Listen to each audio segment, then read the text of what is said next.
Hello and welcome to the SSAIC Group Sessions. We are creating these as an alternative to our normal open group offering as a response to the COVID-19 pandemic, kind of in replacement of not being able to host open group at the moment. Yeah, welcome everyone. There has been some talk from clients that people have been missing our open group sessions, and so we're offering this as an alternative. They'll be shorter, but we will address the same topics that we normally talk about in open group. We'll provide a little bit of education as well as an opportunity to do some activities if you're interested. We do acknowledge though it's not going to be the same in terms of the feedback and the lively discussion that we usually get.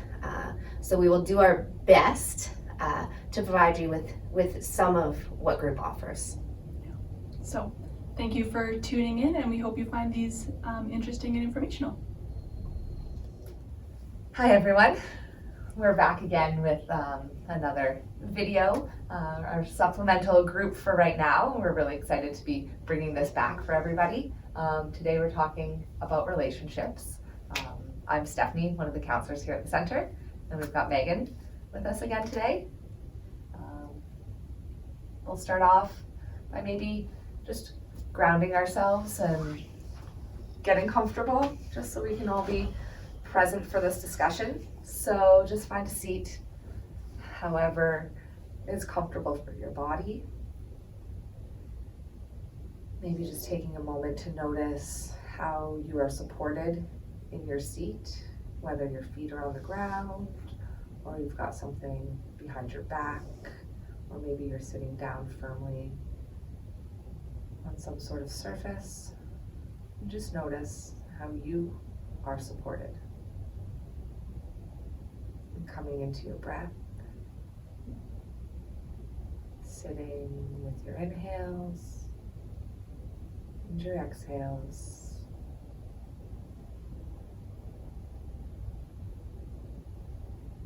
Just observing that flow of energy through your body.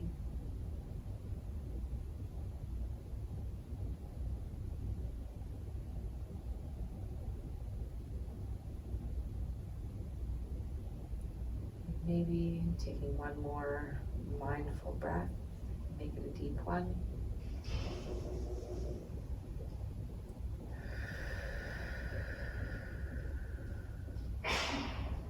And then opening your eyes if they were closed, and just coming back into the space, noticing if you're a little bit more relaxed. Thanks, Steph. You're welcome. And welcome again. So today we are talking about relationships. It's kind of an important topic, and it links really well to some of the topics we've discussed already, boundaries, voice, etc. So instead of just defining relationship in general, because we hold a lot of different relationships in our lives, let's talk about the different kinds of relationships that exist. Yeah, often one of the first relationships we think about when we bring up this topic is a romantic relationship, and that's a really, really important one. Definitely. However, we have tons of other different types of relationships. Absolutely. We've got our friendships, which tend to typically be platonic. We've got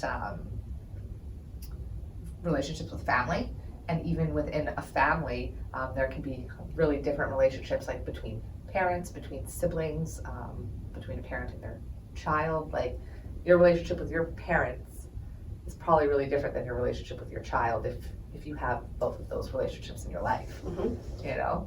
Yeah, and then we have ones that are maybe more formal, like professional relationships with a doctor or a dentist or a counselor. Counselor, yeah, absolutely. With your teacher even, or less formal relationships as well, like really casual ones maybe that we have with a neighbor. Mm-hmm. Or with like the hairdresser, or the cashier at the store we go to all the time. Right. Those Yeah. are all. They are all relationships. Mm-hmm. And humans, even though sometimes we may not like it, but we are social beings. Indeed. And relationships can be tough, but we all have them and they're important to our well-being. Absolutely. Relationships, I mean, without them, I'm trying to imagine a world where there is no relation with anybody. It's pretty impossible. Like everything I do, I need somebody who's got skills. Yep. I need people who have my back, can help me out. I need to call you in a pinch. I can't move my couch into my basement by myself. Right?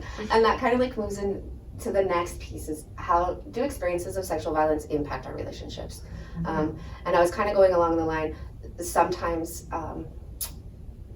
it can cause us to withdraw or feel like I don't want to have relationships. They're too painful, they're too messy, there's a risk of getting hurt, so I don't want it. Right, absolutely. And that's kind of one end of the spectrum of how we can be impacted through violence, sexual violence specifically, or trauma in our lives. Yeah. And then on the other side of that spectrum, we see the other extreme of feeling that I need relationships all the time and I need that closeness with another person, and without the direct presence of another, I might feel extremely lonely. Yeah.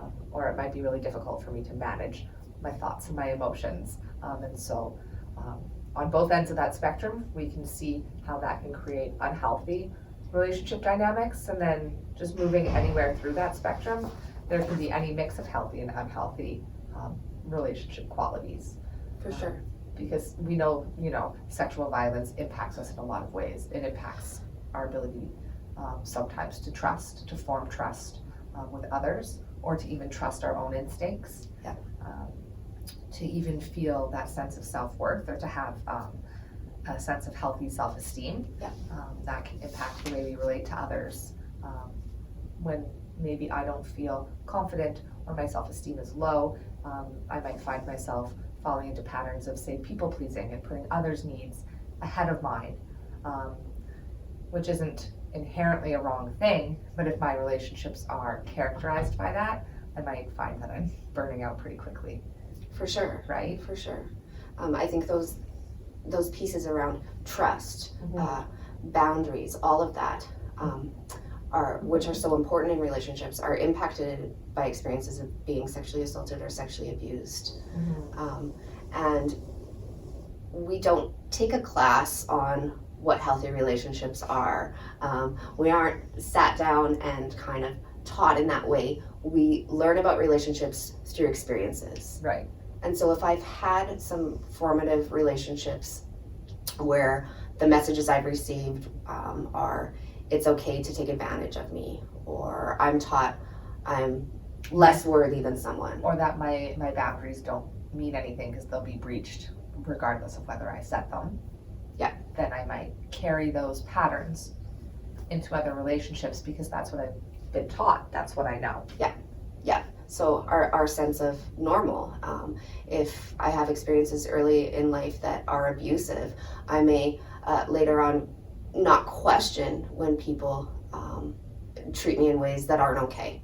Right. Because I'm taught that, well, maybe that's normal or that's what I deserve. Right. Or sometimes, there's that feeling of there's comfort with that chaos because that's all I've ever known. Yeah. Definitely. And so those can be definite red flags rather of unhealthy relationships. Yeah. And we know that in relationships as well, those healthy and unhealthy traits can relate a lot back to power and control, a topic that we're going to go into in a few weeks with another video. So we won't go into specifics right now, but I encourage everyone to tune into that one because when we talk about power and control, a lot of times we can more easily pick out those red flags in relationships when we understand how power and control in our lives are playing out. For sure.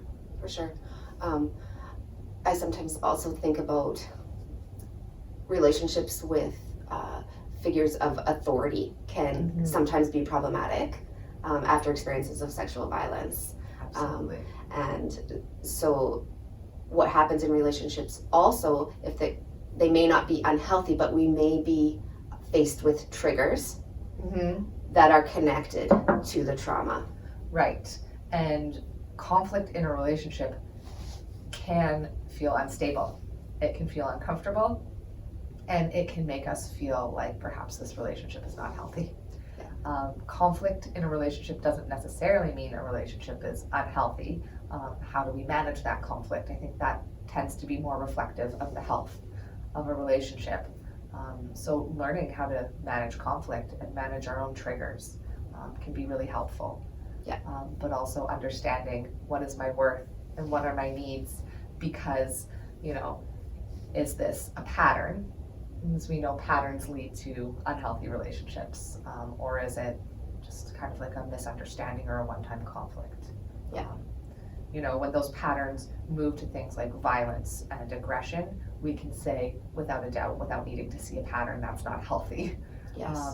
But things like disagreements and arguments, sometimes conflicts even around trust, can be resolved if we learn to communicate with our partners, with our friends, with our family members.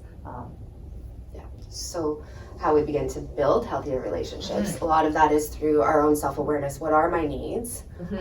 What do I deserve? What are my expectations in relationships? And then that piece around self-awareness and knowing self. What are my triggers? When am I faced with something that's maybe not okay?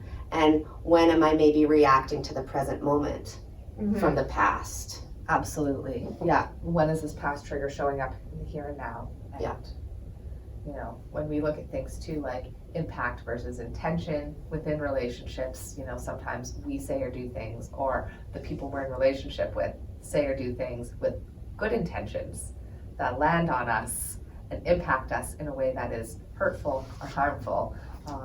And so being able to separate those two and trying to figure out within this relationship, is this healthy or unhealthy? And then one of the big things to do that, because it's messy, right? It's hard to work through, is do I have someone I trust that I can kind of process or seek some outside perspective from? A counselor, a friend. Right, absolutely. Somebody who's maybe a third party, someone who's not directly involved. Because sometimes when we're working to build a healthier relationship with ourselves, sometimes we need help.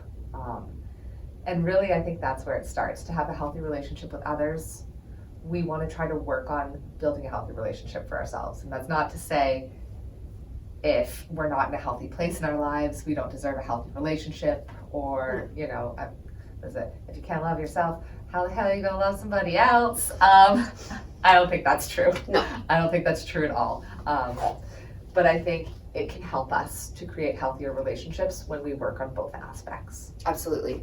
And trust is a good example of that, right? So my trust in others is impacted if I've been hurt, but also my trust in myself to be able to identify if something feels unhealthy, or if I'm feeling unsafe, or if I'm feeling disrespected. Right. Or to even identify my needs. What is it that I want and need in this moment? Because sometimes I might feel uncomfortable in a relationship, but I might not know why. And so digging down into those triggers, digging down to understand those patterns, learning to put trust in myself, so when they come up, I can say, okay, I believe me. I believe this. I got this. I got this. I can tell that this flag is red versus this flag is green. 100%. So some of those like foundational pieces around building self-worth, building trust, learning to use our voice, communication, figuring out where our boundaries are, where I end and this other person begins. Totally. And so, as we mentioned before, we are going to have a video coming up about power and control. That relates very much to relationships, both outside of ourselves and within ourselves. So I encourage folks to come back, keep watching the videos, and maybe just explore a little bit within yourself. What are my triggers? What are my boundaries? Going back to those past videos and checking out the resources that we have online in the Survivor's Toolkit can help you to explore those aspects of self that will translate into healthier relationships. Perfect. Awesome. See you later. See you next time.